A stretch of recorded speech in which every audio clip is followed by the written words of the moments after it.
My name is Dr. Thomas P.M. Barnett, and I'm Chief Analyst for Wikistrat.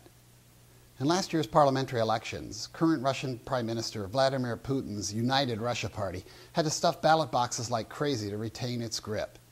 Now, as Putin presents himself to those same voters this Sunday as Russia's once and future president, the only uncertainty here is how far united Russia will have to go to ensure a respectable victory margin.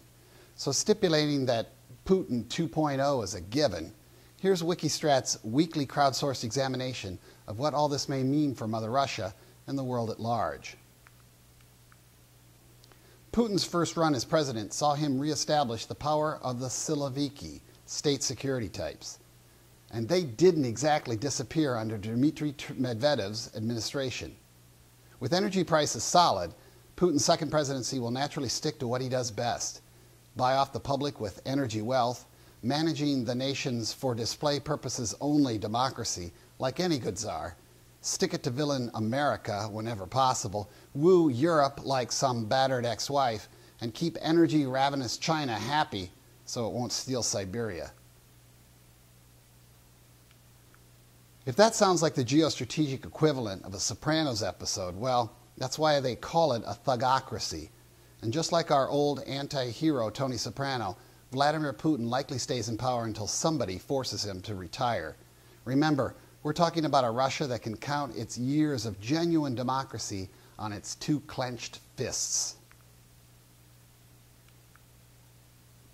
Under Medvedev, the so-called Siloviki, officials with backgrounds in civil law versus the security apparatus, made serious inroads throughout the government.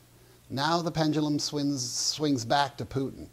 How long do the Siloviki, the power security types, stick with their man? This crew has made a lot of money between the 1.0 and 2.0 Putin versions. And that changes people, even Russian oligarchs. Back then, they were into getting rich, and Putinism was good for that.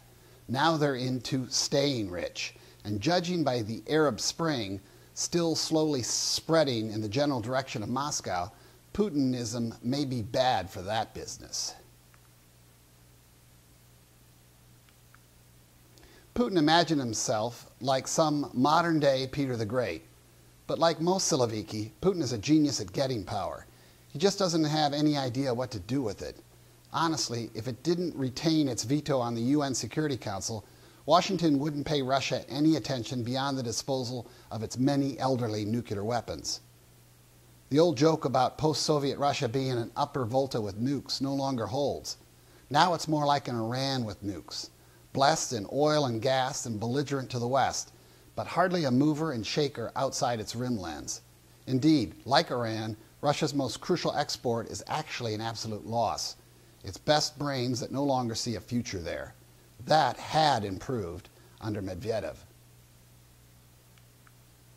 Unlike so many bankrupt governments in the West, Putin is sitting pretty when it comes to Moscow's finances.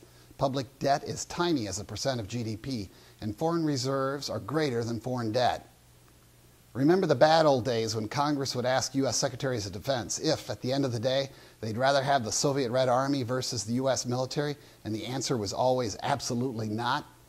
Well, today, any Western government would love to swap out their own fiscal situation for Russia's. Given the haircuts still to come, Russia Inc. should be able to bargain hunt in the West for quite some time.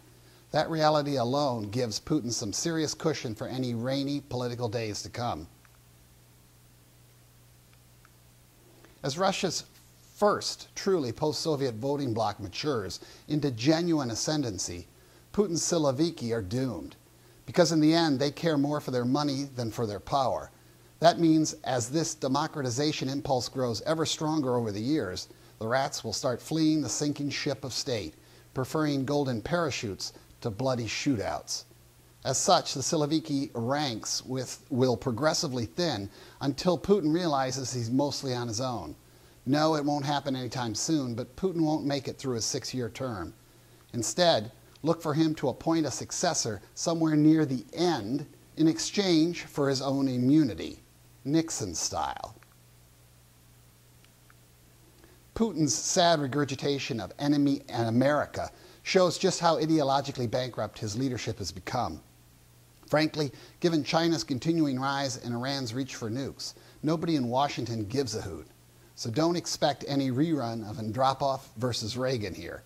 America is simply otherwise occupied. Putin himself may fantasize about being the truest bulwark against American aggression, but let's be even more frank here. With the Siloviki, it's always about the money. Putin's military buildup is more about energizing arms exports than standing up to Washington, and his showy militarization of Russia's Arctic North is a pure energy play. Winston Churchill described Stalin's Russia as a riddle wrapped in mystery inside an enigma. Putinism, by way of contrast, is money grubbing wrapped in nationalism inside state capitalism. The rest, including this election, is just smoke and mirrors. Well, that's Wikistrat's wisdom of the rather cynical crowd for the week. For more information, check out our site at wikistrat.com.